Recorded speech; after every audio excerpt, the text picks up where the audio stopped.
So, most of the time, I try not to jump to the conclusion that something bad is happening towards me because of gender or race, but please do correct me if I'm wrong. This might be one of those times it is because of that. A while back, I joined an online game I found on Reddit. I have a gender-neutral name, so when we first got on call together for Session 0, the DM's first comment when we spoke was, "Oh, you're a girl?" Cue awkward silence. I was... yeah, so maybe it was just shock. Let's just swiftly move on. Note, I was the only female in the group. I genuinely thought they were a really good DM/person after the initial reaction because they were really nice in helping to create characters and explaining their world. Also on Discord, they created a get-to-know-you chat, and on call said don't feel pressured to say or write anything there, but feel free to do so, and during that call, there was a conversation about, wonder if we walk past each other on the street, would we know? So I thought I'll kick it off, get the ball rolling with a cute selfie, trust me. Nothing sexual. And some facts about myself. Someone had the nerve to write, "Oh, she's exotic," and then the DM kicked me out of the group chat with no context. I then went to message them to ask if I've done something wrong, and they blocked me too. Still lost to this day on fully why. Maybe they didn't like the fact that my favorite mount is a nightmare? Getting kicked for no reason is not fun, but hey, avoiding racist incels isn't a bad goal in life, and I guess they just helped you on that path, so, you know, I guess there's that positive.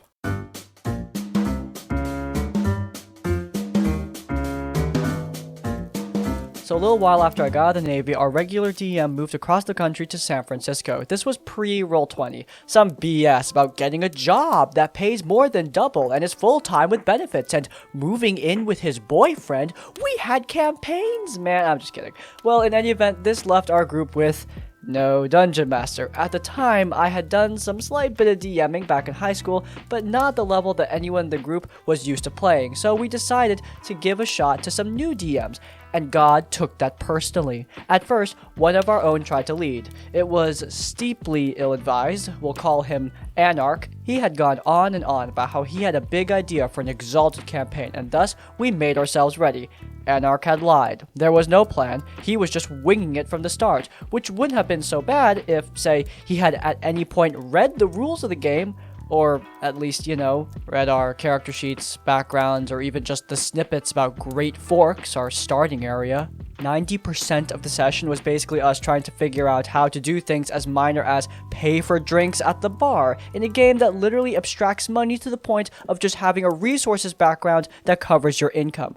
Okay, so Exalted, bad idea. But he's new. He's more experienced with 3.x, where he couldn't keep track of things like initiative.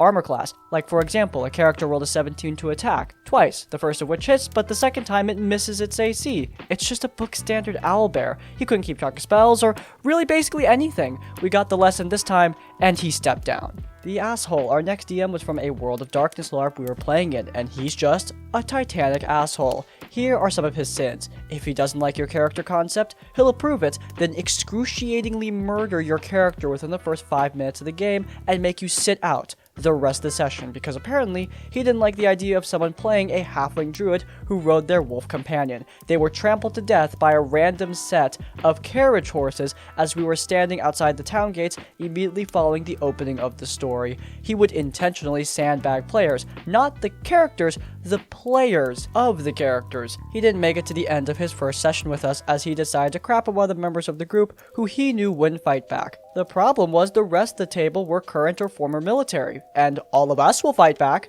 The cinnamon roll, or D&D bumper bowling. This guy would have made Mr. Rogers look like an asshole. Looking for your missing brother? Great, you find him almost immediately, and he's totally fine. And look, he found this really cool magical sword for you that's perfect for your build. Did you blow 3 saves in a row on a dragon's breath attack? It's fine. The dragon will miraculously low roll damage every single time to make sure you don't meet an unfortunate end. An entire combat where the party isn't breaking 10 on a d20 even with bonuses, someone or something will save the group. At one point, myself and my buddy started to see the pattern and stress tested by tanking our own rolls. Think of it as reverse cheating, coming up with more and more insane ideas. One of the less crazy ones was to yeet my character over the walls of an enemy stronghold, strapped by every Greek fire vial I could fit. I took minimal fall damage on a 400-foot fall and safely rolled away from the blast on a reflex save of 7.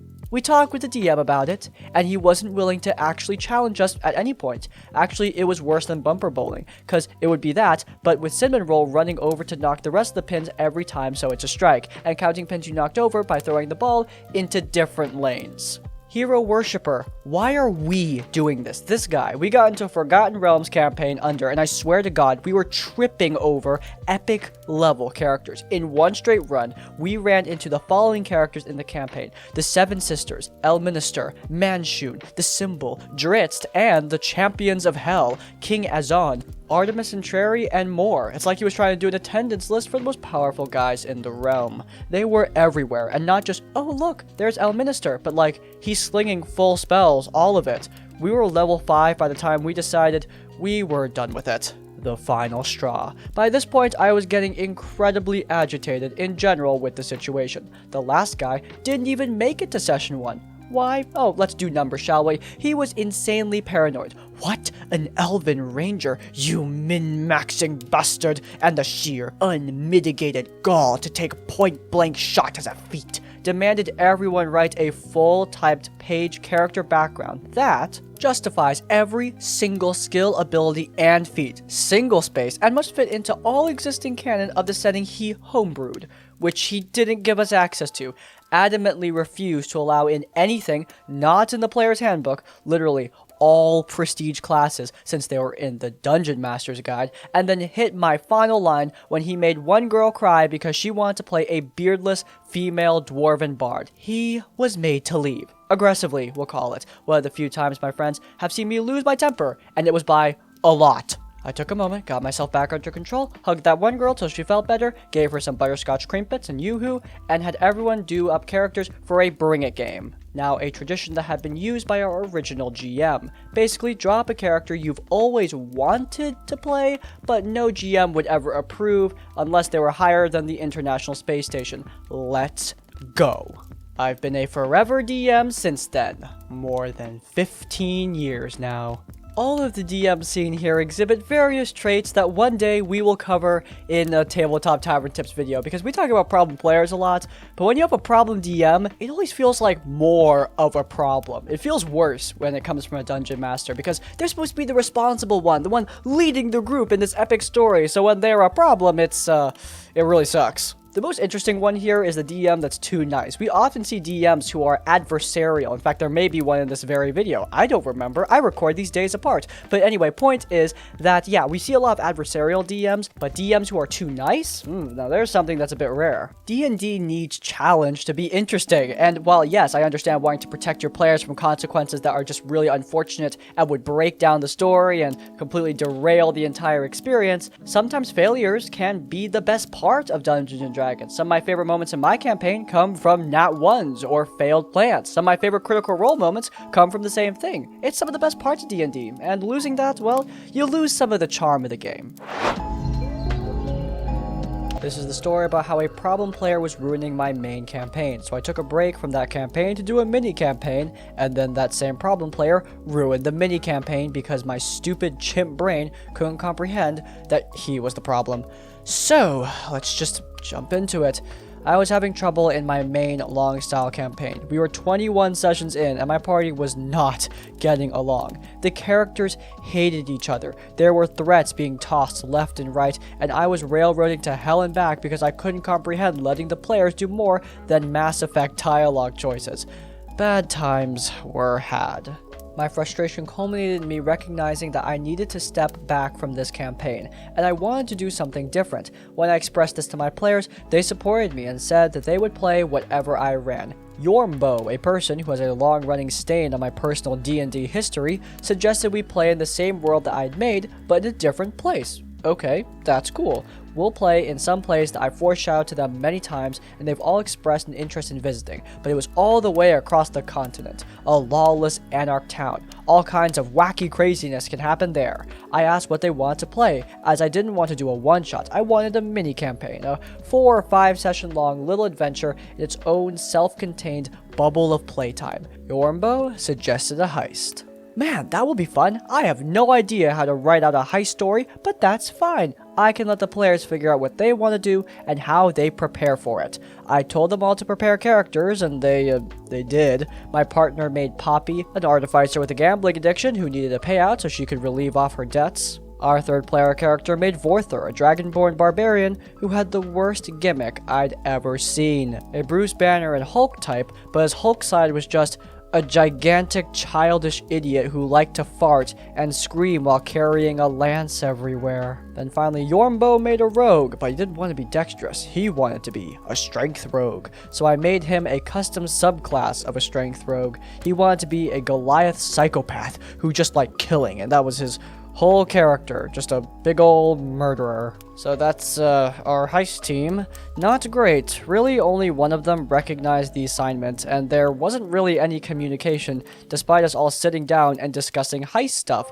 But it's fine, I didn't plan on one big sweaty brow test of precision and skill. It's D&D, baby! So I planned out the heist. They were going to steal a cake from a local mob lord who was trying to get in pretty with the king after his inauguration, which in this town was just the winner of the local tournament. An ogre named Mungo had won for the past 11 years, and this mob boss was an up-and-coming crime lord looking to secure his place in the city so he could spread his operations from the safety of its walls. The cake needed 8 hours to be made and would be prepared the day before the king arrived, so they need to skirt the window of stealing the cake in a time frame where the mob boss doesn't have the time to bake another, but close enough that they might not realize the cake was swiped, so it's extra humiliating for him. Also, the guy who hired them wanted the cake in one piece, so he could eat it himself. The players loved the concept. A heist to steal a cake was just the kind of fun they wanted to be a part of, and for the most part, they went well. They started making contacts with people who had blueprints for the mob boss's manor. They were getting in contact with the local tech junkies to make a way of transporting the cake unscathed, and they were scoping out the route of egress to make sure they'd be able to shake off any pursuers. They, of course, met some friction from other crime factions and even a faction of wannabe cops who wanted to bring the glory of law and order to the city. The first session went off really well, despite some quirks and hitches. It seemed like they were all ready to come back and start putting some other plans in place. Then Session 2 happened. Nope, sorry, I misspoke. Session 2 hadn't happened yet. Session 2 was literally just starting. I asked everyone, as I do every session, what happened the last time we played. They gave me a recap, and just as I was about to say, alright, you guys are here and this just happened. What you want to do? Yormbo speaks up. Yeah, hopefully we can finish this today. I'm bored of this already. It was a really painful arrow through the heart, I'm not gonna lie. I asked what he meant, if that was like in character or what. He reaffirmed that, yeah, he's bored. In fact, he doesn't understand why this is going on any longer than a single session. A heist shouldn't take this long. I was baffled. The other party members defended me a bit. They reminded him that it was his idea to do this, that I wanted to do the multi-session thing, and that a grand chunk of all heist movies are this setup. He brushed it off and said, yeah, I don't want to make a whole thing of it. Anyway, continue. Kinda lost all the wind in my sail after that. Went from excitedly trying to flesh out different crime bosses and factions for them to make deals with to just, well, I prepped the manor map and then rushed them along. We were done by the third session. It really sucked. I never got an apology either. I told him that it hurt, and he told me that he was just being honest, and that if he lied, it would have been more painful for you. When I write it all out, it seems so small, but in the moment, it felt like such a blatant piss in my mouth. He didn't express to me between sessions anything other than Vorthur's character being annoying, so it's not like I saw this coming at all. In the end, it was an adventure that Poppy and Vorthur, the other party members, look back on fondly, but whenever I think of it, I just think of that moment and how much it crushed not just my desire to run the thing, but also my confidence as a DM for a very long time. Anyway, Yormbo is long since kicked for being a piece of garbage in a variety of ways, but this experience still wasn't the eye-opener that I needed, that this person who had been my friend for 15 years was poison in my life. Thanks for reading, and I hope if this happens to you, you've got the confidence and willpower to just punch them in the mouth. Now, we don't endorse violence in this tavern, but you know, at the same time, yeah, Yormbo really sucks. This is not the worst RPG horror story in a long time. In fact, it feels more like a glory story. This guy took a really messy party and ended up making a really fun game out of it. But then session 2 happens and a player just takes all the wind out of your sails. This really sucks. Look, I'm not saying that you can't be honest with your DM. You should be honest with your dungeon master. But right as the session starts, that's not the time to just say, man, this campaign is stupid. In no way does that help your dungeon master to run a better game. DMing takes a lot of confidence. It takes a lot of energy. It takes a lot of gusto. And saying, man, this campaign is so dumb, I'm bored, right as you start is just going to take that all out from your DM, and it's going to make the game worse overall. So why even say that in the first place? Offer critique, but do it in a constructive way. Not like Yormbo, who seemingly just wants to get his own kicks and doesn't really care about his friend. Which, yeah, that really sucks. For context, I am DMing for a group of longtime friends for our third campaign. We all got into D&D together over the lockdown and have had many great memories playing this game. Yesterday was our session 1. I will now introduce you to a player I will refer to as Z. Z left our campaign early because as the DM I realized around session 8 that his level 6 druid seemed a little bit too OP, and after reviewing his class and subclass, I realized he had misinterpreted some of the rules and abilities of the class. He therefore basically lied and said he had scheduling issues.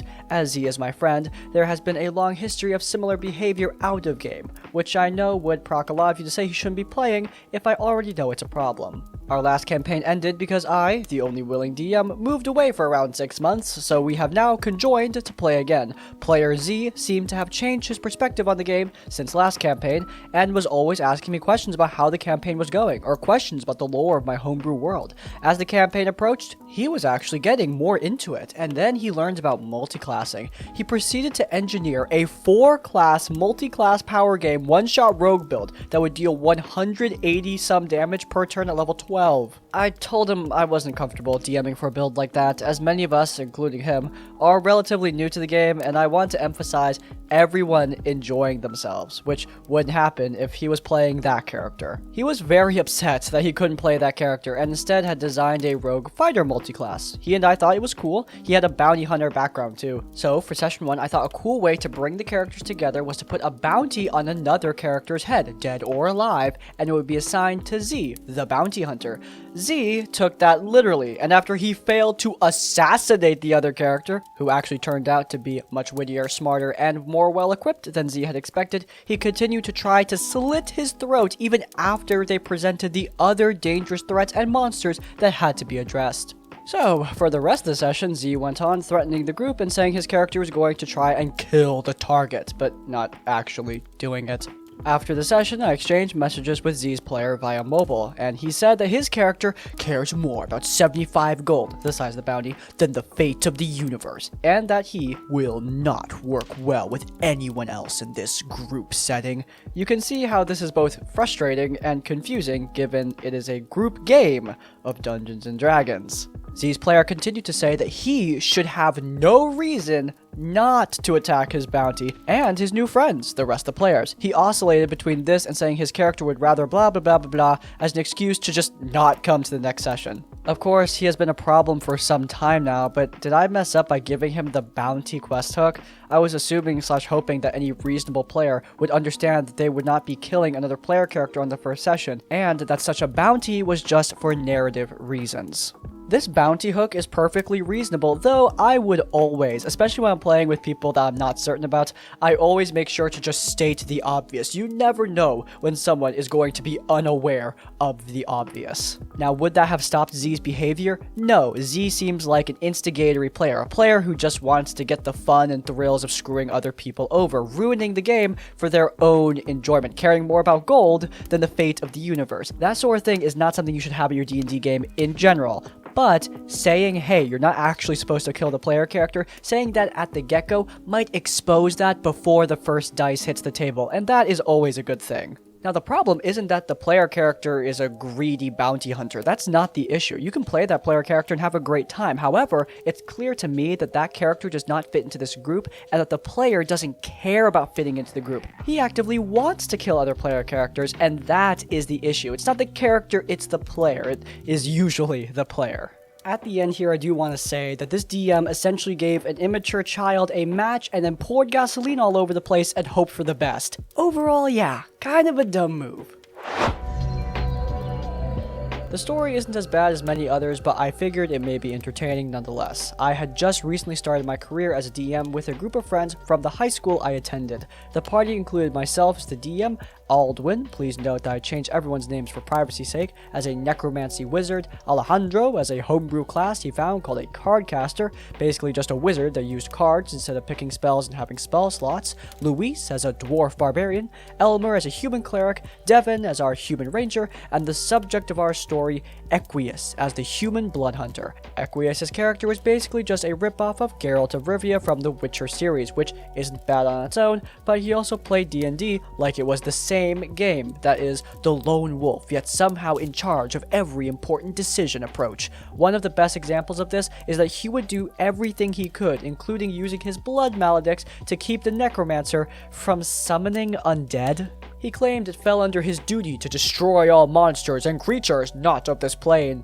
This included the necromancer's familiar, but for whatever reason, not the cardcaster's spirit friend or the ranger's demonic-looking wolf. His hate for the necromancer extended further than just petty shutdowns. The main plot so far was that they came into contact with a crystal-like ball that when used on certain pedestals around the continent would act like a key and summon a dragon, while also unlocking one of the locks for an ancient vault. He took said key and held onto it the entire time the party had it, refusing to give the thing up. While the party made a stop in an orcish village, trying to make peace between them and another tribe's village, Equius had missed the session, which prompted the entire party to collectively agree to steal said orb while he slept and head immediately for the pedestal. They killed the dragon and got out, got a small reward, and the whole thing went off pleasantly. Cue next session. The blood hunter, who heard about the last session and that the necromancer was the one who stole the orb, immediately starts hunting the necromancer, not just to beat up, but to actually PvP kill him over the party's decision to go against the blood hunter. Meanwhile, in casual D&D antics, the rest of the party tried to rob a magic store by putting everything into a portable hole and then putting said hole into a bag of holding to keep it better hidden. That whole thing is a story for another time. One trip through the plains later, and the blood hunter is in jail, and the necromancer is taking care of the party's ships with a couple of scrapes and bruises. The party comes back, the blood hunter escapes and sneaks onto the ship to hide under the necromancer's bed. I had pre-planned the session aside from the plane-hopping hijinks I intended for a character from the necromancer's backstory to appear, his kleptomaniac assassin brother who is obsessed with killing him. The necromancer knew his brother was coming, so he took a few precautions in the form of leaving his familiar on watch and locking and barring the door. He was supposed to be beneath the bed to surprise confront the necromancer, but I took the opportunity for a different approach. The blood hunter leaps out, resulting in him getting stabbed in the foot. Crit, massive damage. A fight breaks out, the necromancer just yeets himself out the ship window and calls for alarm. The blood hunter runs for the door, but as mentioned earlier, it was locked and barred, and his action was spent trying to bust the door open. The assassin stole his periaptive wound closure before leaving, which prompted the player to jump from his seat and angrily shout, "Alright, I'm going home," then proceed to explain how the periapt was somehow connected to his life force, and if he ever had it removed from his body, he would die? I checked, it wasn't in his backstory, and even if it was there was a few plot holes that wouldn't hold up if that were the case. After a few minutes of awkwardly waiting for this guy to leave my house, we had a discussion and voted to kick him out of the group, after which there hasn't been a problem within the group. I should have mentioned that the entire time in between and during sessions, he would randomly use racist and homophobic slurs that I refused to type out of respect. This left a sour taste in everyone's mouth, as myself and one of the players' girlfriends are bisexual. One of the players was questioning his sexuality, and my girlfriend, now fiance Yay, is Native American, which was ironic considering that the subplot of the campaign was about prejudice. There were a few more salty interactions, but the group had a much better time playing. The necromancer was finally able to use his undead minions, and everyone seemed a lot more comfortable at the table, which only makes me feel better about booting him. If you're wondering to yourselves, why didn't you boot him out sooner? I'm wondering the same thing. The answer is probably that they were in high school at the time, and therefore, well, didn't handle social conflict the best, because,